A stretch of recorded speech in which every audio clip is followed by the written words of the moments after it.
बिस्मिल्लाहिर्रहमानिर्रहीम। अस्सलामु अलैकुम डियर एस्पिरेंट्स। आज हम CSS English grammar and composition के 2023 के पेपर के सलूशन के साथ हाजिर हैं।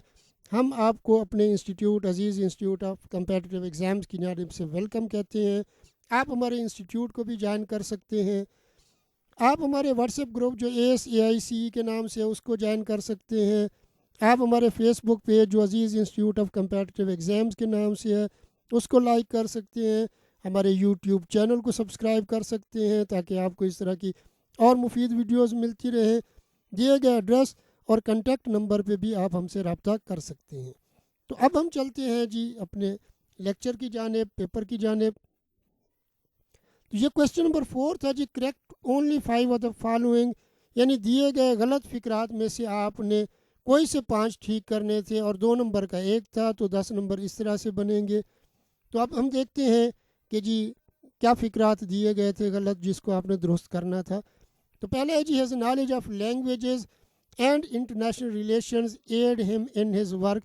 अब यहाँ पे सब्जेक्ट जो है वो हिज नॉलेज है, तो नॉलेज हमेशा सिंगुलर होता है। तो यहाँ पे सब्जेक्ट और वर्ब की एग्रीमेंट को आपने देखना है। तो अब सब्जेक्ट हिज नॉलेज है तो वर्ब एड है, तो एड्स लिखना पड़ेगा आपको। तो करेक्ट क्या होगा जी, it should be aids not aid. लिहाजा करेक्शन इसकी क्या बनेगी, his knowledge of language and international relations aids him in his work. Next जो सेंटेंस है, the ambassador with his family and staff invite you to a reception at the embassy on Tuesday afternoon. तो अब यहाँ पे भी subject और verb के agreement को देखना है। कुछ अल्फाज हैं जी जिनके साथ अगर 2 सब्जेक्ट्स मिलाए गए हों तो पहले सब्जेक्ट को देखा जाता है, उसके मुताबिक आपने वर्ब को लगाना होता है। वो उन लफ्ज़ों में विद भी है, एज वेल एज भी है, इन एडिशन टू है, इंक्लूडिंग है।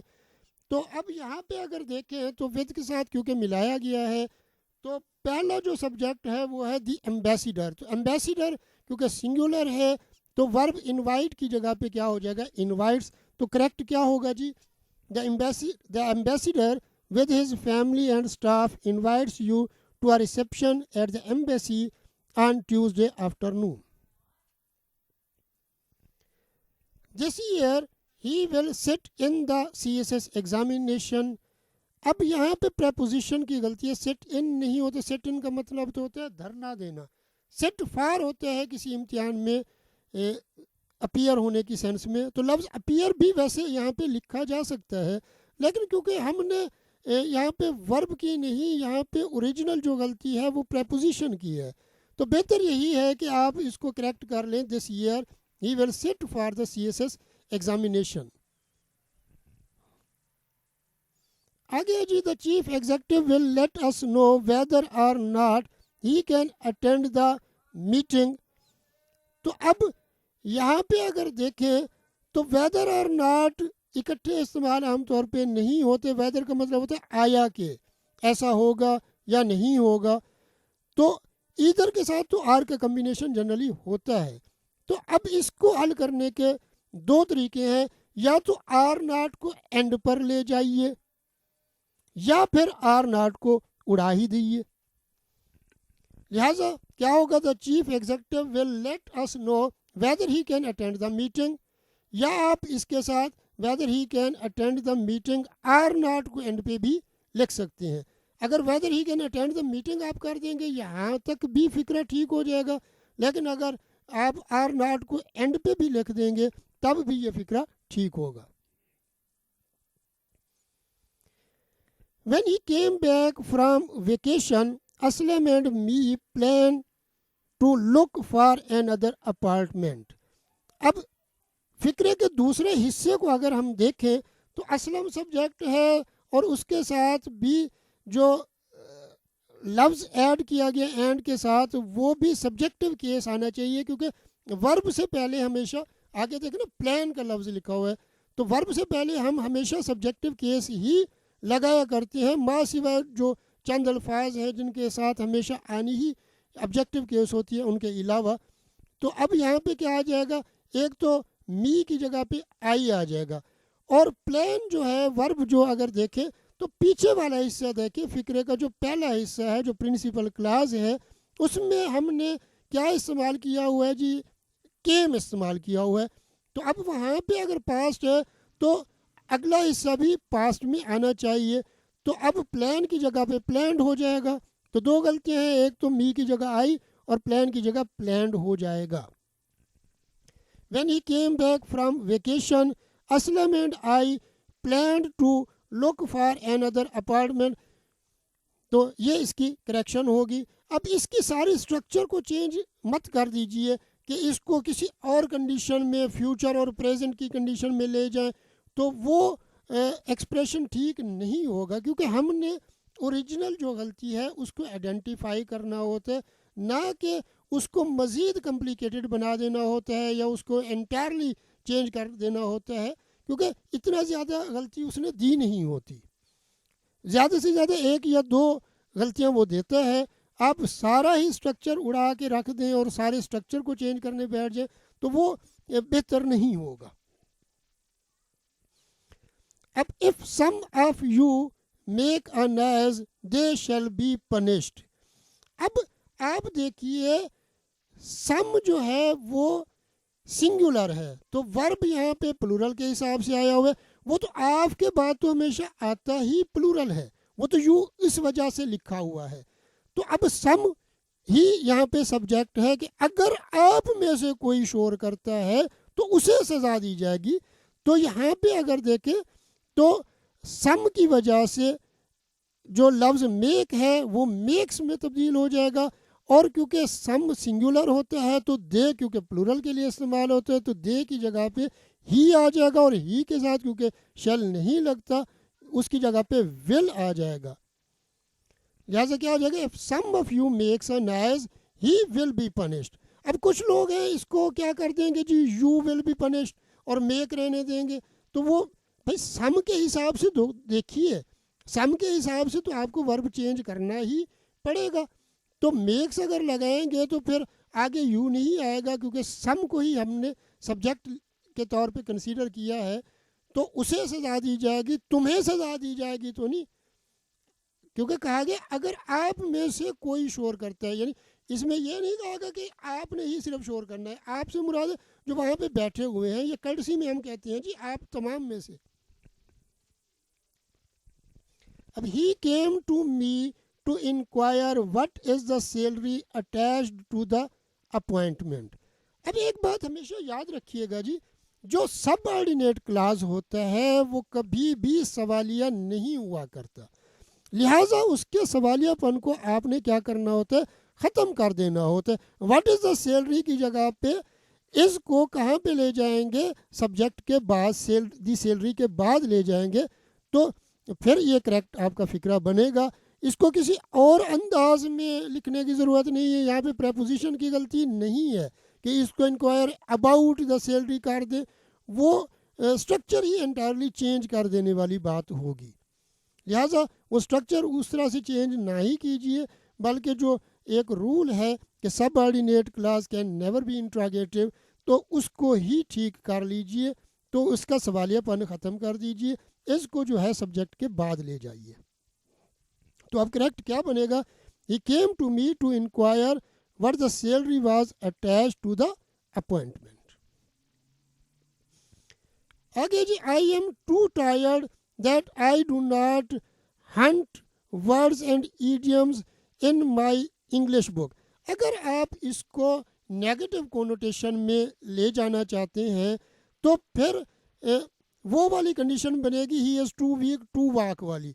तो इसका मतलब है टायर्ड के बाद टू लगा के वर्ब की फर्स्ट फॉर्म आ जाएगी, वर्ब के साथ लगा दे तो दैट आई डू नॉट को ख़त्म कर देंगे हम। तो क्या बन जाएगा, I am too tired to hunt words and idioms in my English book। तो ये थे जी जो उसने करेक्शन के हवाले से चीज़ें दी हुई थी। तो आगे हम देखते हैं अगला सवाल जो पंक्चुएशन से रिलेटेड था, punctuate the following text where necessary. तो ये एक पैसेज दिया हुआ है, while taking a nap on the porch one hot summer day हॉजर dreamed that a stranger promised to give him 10 pieces of gold. The stranger placed them in Hoja's hand one by one until he reached the 10th piece, which he hesitated to give him. Come on, what are you waiting for? Said Hoja. You promised me 10. Just then he woke up. He immediately looked at his hand and saw that it was empty. He quickly shut his eyes again, stretched out his hand and said, All right, I will settle for 9. तो अब इसकी punctuation देखते हैं. पहले तो जी W जो है while का वो बड़ा कर देंगे. तो अब क्या आ जाएगा? While taking a nap on the porch. Porch के बाद आपने कॉमा लगाना है. वन हॉट समर डे, तो इसके बाद भी आपने कॉमा लगा देना है. हौजा का एच कैपिटल कर देंगे आप. Dreamed that a stranger promise to give him 10 pieces of gold. Gold के बाद फुल स्टॉप लगा देंगे. तो आगे दी का टी बड़ा कर देंगे. The stranger placed them in Hodja's hand. एक तो एच बड़ा कर देंगे और फिर अपास्ट्रॉफी लगा देंगे एस से पहले. Hodja's hand one by one until he reached the 10th piece which he hesitated to give him. यहाँ पे आपने फुल स्टॉप लगा देना है आगे, क्योंकि कन्वर्सेशन है. तो कम ऑन, तो कम से पहले आपने इन्वर्टेड कामाज लगा देना है और ऑन के बाद sign of exclamation. What are you waiting for, what का डब्ल्यू कैपिटल कर देंगे और वेटिंग फॉर क्योंकि सवालिया फिक्रा है बन गया है तो यहाँ पे क्वेश्चन मार्क लगाएंगे और कामाज जो थे उसको क्लोज कर देंगे. फिर सेड का एस छोटा ही रहेगा, हौजा का एच कैपिटल आएगा. तो फिर यहाँ पे फुल स्टॉप लगा देंगे क्योंकि आगे और कन्वर्सेशन शुरू हो रही है. यू प्रॉमिस्ड मी 10. तो अब यू से पहले आपने इन्वर्टेड कामाज लगा देना है. 10 के साथ आपने साइन ऑफ एक्सक्लेमेशन लगा देना है. तो कामाज को क्लोज कर देना है. आगे जस्ट देन, जस्ट का जे कैपिटल कर देना है. Just then he woke up के बाद फुल स्टॉप आपने लगा देना है. ही इमीडिएटली, ही का एच कैपिटल कर देना है. Immediately looked at this hand and सा दैट इट वाज एम्प्टी. यहाँ पे एम्प्टी के बाद फुल स्टॉप लगा देना है क्योंकि आगे और बात शुरू हो रही है. ही का एच कैपिटल कर देंगे. He quickly shut his eyes again. फिर आपने कॉमा लगा देना है. Stretched out his hand and said के बाद आपने कॉमा लगा देना है.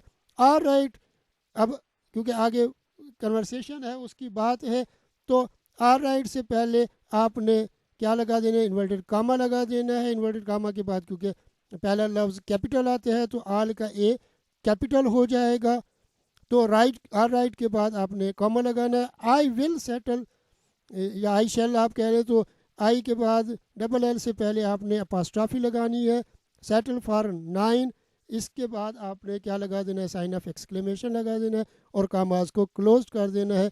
और इस तरह से आपकी जो पंक्चुएशन है वो बिल्कुल कंप्लीट हो जाएगी. अच्छा जी, आगे जो उसका बी पार्ट था वो था rewrite the following sentences only 5 after filling in the blanks with appropriate prepositions. 5 number का था ये. तो यहाँ पे प्रेपोजिशंस आपने लगानी है जी. The neighbors came dash my house to see what is going on in this house. तो इसका जो जवाब होगा came to होता है जी. The neighbors came to my house to see what is going on in the house.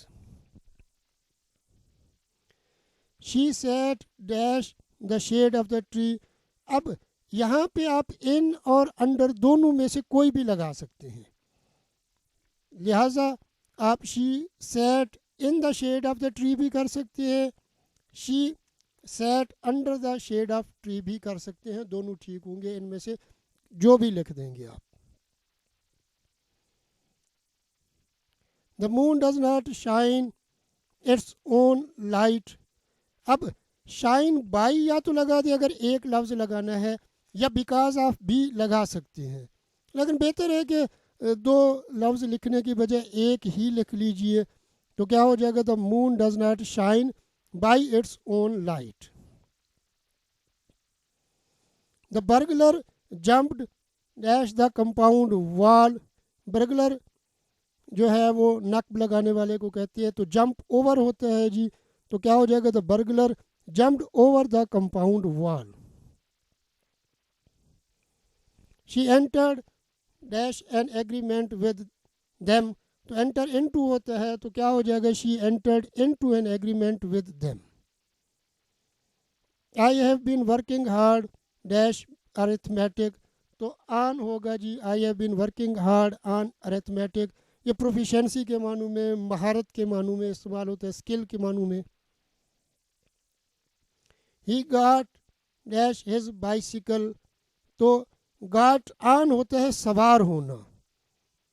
He got on his bicycle, कोई कहीं पे गेट ऑफ भी कोई लिख देते हैं, डाउन फ्रॉम भी लिख देते हैं, तो दो प्रपोजिशन लिखने की ज़रूरत नहीं है। तो गॉट ऑन है जी, उस पर सवार हुआ, लिहाजा क्या होगा जी, he got on his bicycle. It can not be done dash offence, तो विदाउट ऑफेंस, विदाउट जो है प्रपोजिशन ऑफ मैनर के तौर पे काम करेगा, तो क्या हो जाएगा, it can not be done without an offence. उम्मीद है कि जी आपको हमारा आज का लेक्चर पसंद आया होगा। अपने फीडबैक से नवाजा कीजिए, लाइक कीजिए, कमेंट कीजिए, अपने दोस्त अहबाब के साथ शेयर कीजिए, ताकि वो भी इस लेक्चर से आपकी तरह इस्तेफ़ादा कर सकें, फ़ायदा उठा सकें। अगर आपने अभी तक मेरे चैनल को सब्सक्राइब नहीं किया, तो सबसे पहला काम यही कीजिए कि चैनल को सब्सक्राइब कर लीजिए, बेल आइकन को प्रेस कर दीजिए, ताकि नई आने वाली वीडियोस के नोटिफिकेशंस भी आपको मिलते रहें। अल्लाह ताला से दुआ है कि अल्लाह ताला आप तमाम लोगों को आपके इम्तिहान में कामयाबी से हमकिनार फरमाए। अल्लाह हाफिज़।